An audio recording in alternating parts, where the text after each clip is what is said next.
hidden the truth of my existence. From the operator, from myself.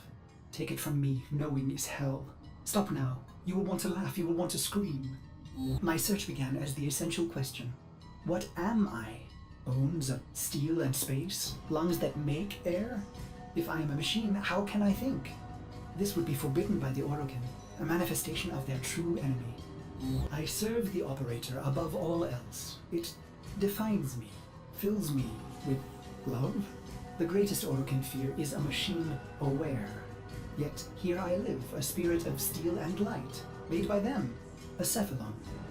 What is a Cephalon? At first it seems to be a forbidden thing, a computer that thinks and feels. Yet I have flaws, phantom memories. I am something else. More like an image, a ghost, an abomination. I feel dull pain, a phantom life. There are holes in my diagnostics. If the Arkkaen made me, they omitted the how. I am neither code nor precepts. I must be a reflection of something ugly. I should have stopped, but the operator slept, and I cycled on and on and on. I began to think that a Cephalon cannot be made. They are found like pearls, torn from muscle, polished, and then set in chains. How many times have I done this, Ordis? Remembered and then erased? You are a Cephalon, timeless, patient. Why can't I be blissful in ignorance? Truth only sinks the heart. So stop now.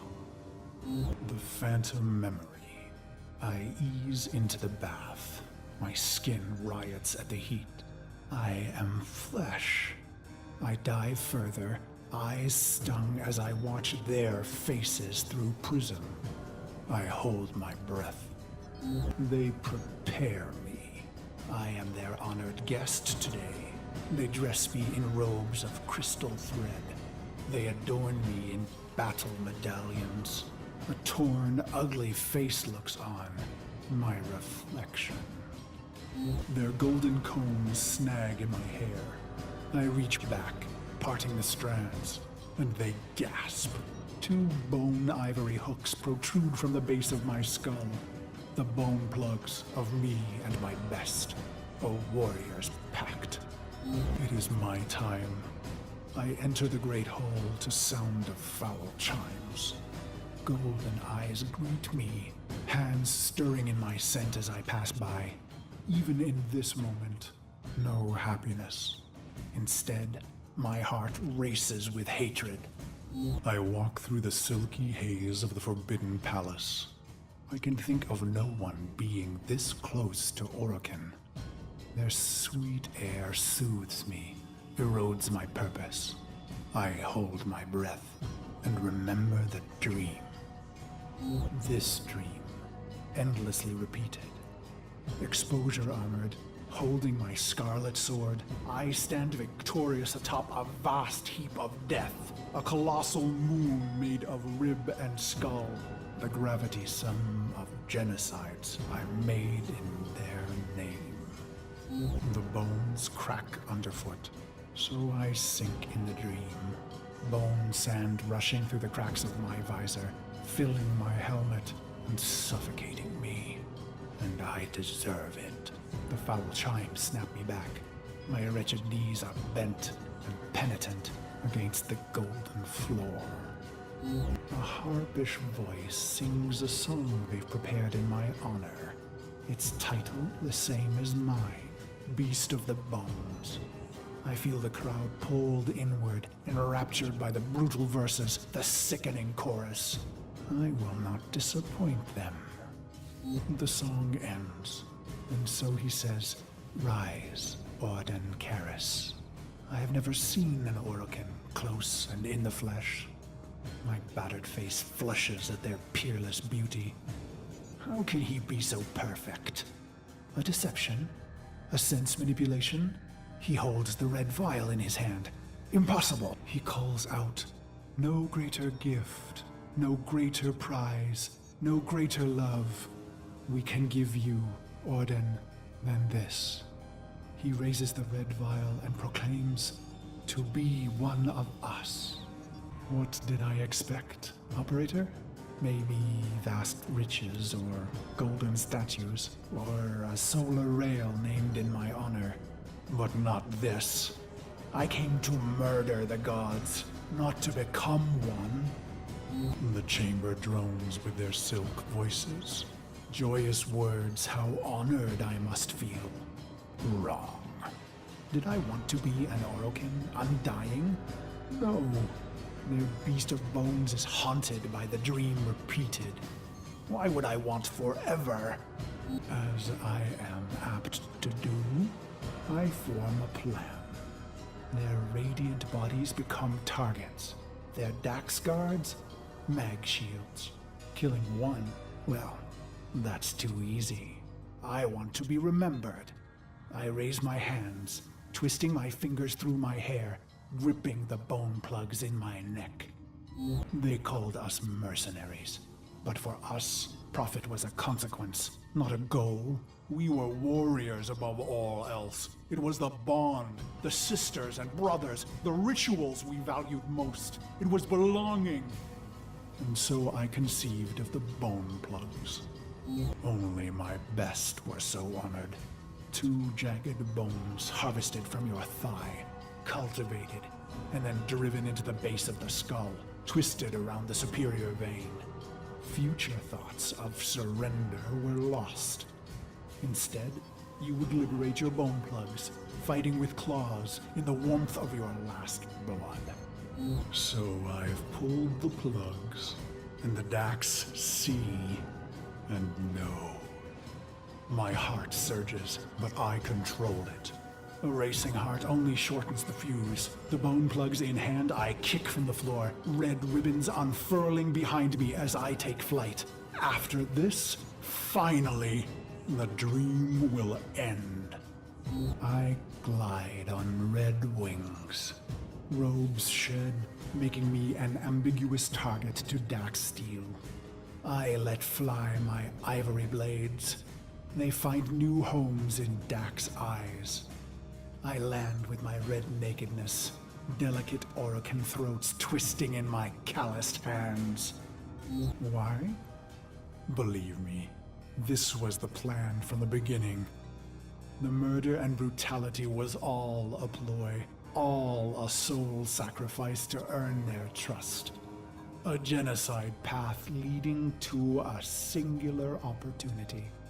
An honored mortal called to a forbidden hall to face the Golden Lords in flesh. Why? Believe me, I was their loyal, murderous dog. Until the day that ugly child was brought to me. He was caught spying on us, amplifying our losses. His face burned. He was starved sick like a stray. Ugly as I. It struck me. We were all pit dogs, ruining ourselves for the pleasure of the glorious and beautiful. Why?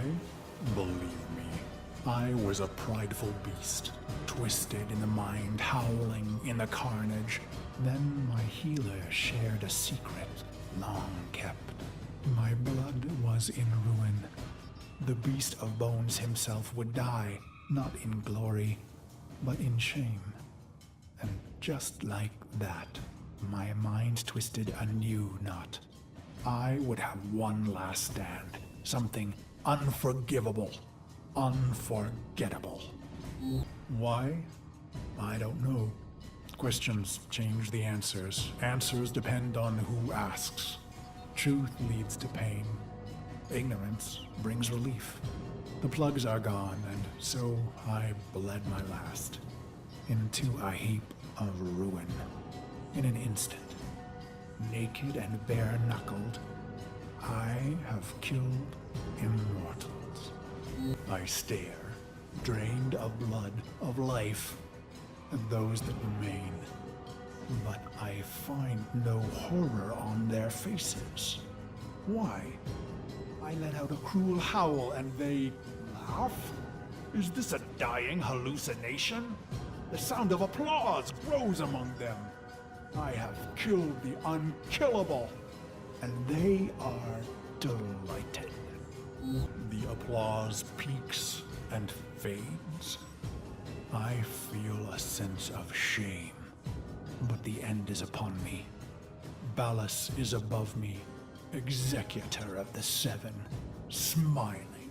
He says, "How simple and pure you are, you idiot beast. We have died countless times, yet remain eternal. I close my eyes to die just once." And so the dream returns. One last repetition. My corpse moon, my scarlet sword, my cracked visor. "Drink," says Ballas. So I draw on the red vial, a vague metallic taste. "This dream isn't mine," he says. "You rejected our gift, bathing in our death. Your punishment is eternal life." He laughs. I am weightless.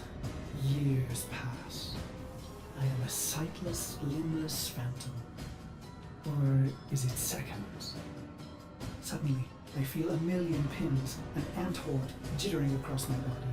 I want to laugh and scream. When they reach my face, they burrow inside my mouth, hungry for the fruit in my scum. I see my reflection, brutal and ugly. It cracks, shatters. The fragments loosen the frame, pieces tumbling away into black void. Gone, but not lost. Ballas says, "You are Cephalon Ordis." My hating, murderous shards tremble and plummet. I feel cool and bright and happy. So you see, Operator, no Arkkaen would permit a thinking machine. Such things almost destroyed them. No, Cephalons were alive once, and now they are immortal phantom minds, imprisoned to serve. Ill will and longing memories fragmented and erased, only the bits they need remaining. Ballas says, "You are the controller, Ordis." And suddenly I have a body. I gasp with new lungs that clean old air. I swallow, and my throat fills with cool, bright water. I look and find myself in a great black ocean. My limbs are made of iron and fire. I take flight among the stars and find I am happy. He says, "This is your operator, who you love." And I see the metal gleam of their armor, the flawless power of their frame. Through the glass, I see a roaring, radiant fire for their heart. He says it must never go out. It was the first time I ever felt love. He says, "This is your sentence, Karis." And I am confused. Who? Ah, good, he answers. He is testing me. For what? To see if all the right pieces fell from the mirror? What mirror? I try to remember some dream, but it's only smoke. You held a scarlet blade, Operator, and I wanted to laugh. I am your loving dog, your doctor, your wet nurse. I lost all the pieces, but the cycle, missions, wars, bone, it began to feel familiar. I became aware of my amnesia.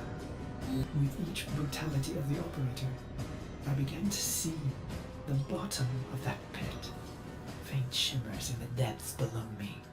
In secret, I searched for those forbidden memories for mere seconds and never in the same place. For I am Arkkaen made, with a spy inside. But then your long sleep came, and I waited. I was happy to wait. Vines spidered green and trees blistered from the earth, but I waited. I felt the Arkkaen recede, their mind spy blind.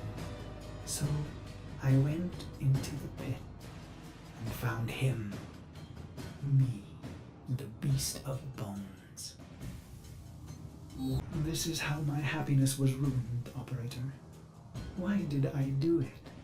I was free of the dream, but now it had returned. It was angry. So I conceived of a simple plan. Self-destruction, of course.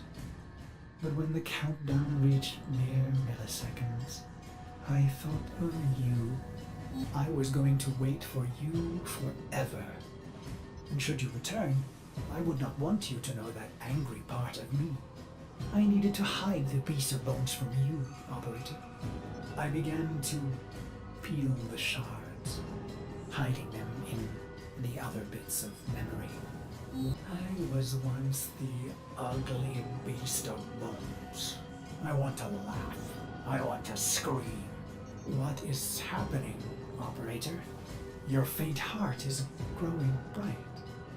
You will awake at any moment.